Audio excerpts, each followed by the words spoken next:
America के महान philosopher Dale Carnegie, जो एक बहुत बड़े फिलोसोफर और शिक्षाविद थे, उन्होंने अपनी एक किताब में एक शानदार कहानी लिखी जो हमें जीवन के बारे में बहुत अच्छी शिक्षा देती है। मिस्टर कार्नेगी लिखते हैं कि एक बार वो एक छोटे से गांव से गुजर रहे थे। मूसलाधार बारिश हो रही थी। अचानक उन्होंने देखा कि एक गाय का छोटा सा बछड़ा बारिश में भीग रहा था और भीगने की वजह से कांप रहा था। उन्होंने आसपास नजर दौड़ाई। मिस्टर कार्नेगी को कोई नजर नहीं आया। ये देखकर चूंकि बछड़ा भीगने से कांप रहा था, उनको दया आ गई। उन्होंने सोचा कि क्यों न मैं इस बछड़े को सामने दिखाई दे रही एक झोपड़ी के अंदर पहुंचने में इसकी मदद कर दूं। वो उस समय तक एक बहुत ही धनवान व्यक्ति बन चुके थे और काफी प्रसिद्धि पा चुके थे। तो अपनी मर्सिडीज से बाहर निकले और उन्होंने अपना रेनकोट पहना और उस बछड़े के पास गए और रस्सी पकड़कर खींचना शुरू किया। लेकिन आपने नोटिस किया होगा कि जब कोई जानवर किसी अनजान व्यक्ति को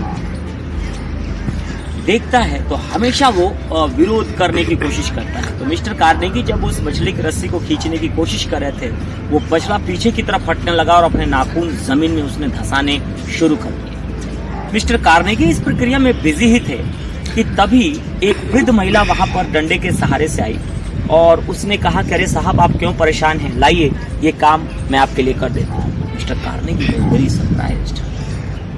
उन्होंने सोचा कि मैं इतना हट्टा कट्टा और मसल्स वाला आदमी, I am not able to do this work, कि मैं ये काम नहीं कर सकता। और ये बुढ़िया जो खुद एक डंडे के सहारे से आई है, वो कह रही है कि मैं ये काम आपके लिए कर सकती हूँ। मिस्टर कार्नेगी ने कटाक्ष मारते हुए उस वृद्ध महिला से कहा कि क्या तुम सच में ऐसा कर सकती हो?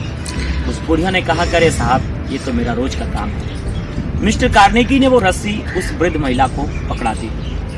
उस वृद्ध महिला ने रस्सी खींचने की बजाय बगल में हरे मक्के का एक डंठल रखा था, चारा, आप सब जानते हैं जो जानवर खाते हैं। उस वृद्ध महिला ने वो हरे मक्के का डंठल उठाया, उसने उस बछड़े की तरफ दिखाया और जैसे ही उस बछड़े ने उसको मुंह में पकड़ने की कोशिश की, उसने वो डंठल अपनी तरफ खींच लिया।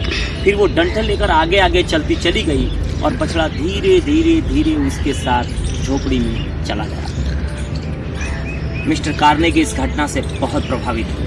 उन्होंने अपनी किताब में लिखा कि कठिन से कठिन काम को करने का अगर सही तरीका आपको पता है तो आप उस काम को बहुत आसानी से कर सकते हैं। तो ये कहानी हमें ये सीख देती है, जिसको मैं एक कविता के जरिए समेटना चाहूँगा कि मुश्किलों से जब मिले आसान होकर ही मिले, कि मुश्किलों से जब मिले आसान होकर ही मिले, कि देखना आसान होके मुश्किलें रह जाएंगे।